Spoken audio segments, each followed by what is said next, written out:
তাহাজ্জুদ নামাজ পড়ার নিয়ম কি, কিভাবে পড়তে হবে এবং কত রাকাত পড়তে হবে এবং এর নিয়ত কি, কিভাবে আমরা নিয়ত করব, কিভাবে পড়ব, এটা আমরা অনেকেই জানি না। তাহাজ্জুদের নামাজটা হচ্ছে খুবই গুরুত্বপূর্ণ নামাজ।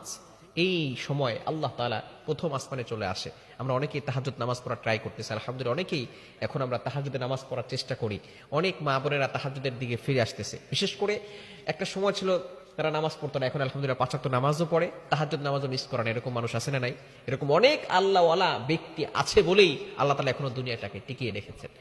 এই সময়টা হচ্ছে খুবই গুরুত্বপূর্ণ সময়। মুয়াজ্জিন ৫ বেলা মানুষদেরকে নামাজের জন্য ডাকে, হাইয়া আলাস সালাহ, হাইয়া আলাল ফালাহ, কাম টু দ্য সাকসেস, সফলতার দিকে আসো, কল্যাণের দিকে আসো। কিন্তু একটা সময় আল্লাহ তাআলা, বুখারীর হাদিস এসেছে, বুখারী শরীফের ১১৪৫ নম্বর হাদিসে রয়েছে, আল্লাহ তাআলা প্রথম আসমানে এসে বান্দাদেরকে ডাকতে থাকেন আর বলতে থাকেন, কার কি লাগবে আমি আল্লাহর কাছে বলো, আমি আল্লাহ তাআলা সবকিছুর ব্যবস্থা করে দিব। কে আছো আমাকে ডাকবে, আমি আল্লাহ তাআলা অবশ্যই তার ডাকে সাড়া দিব।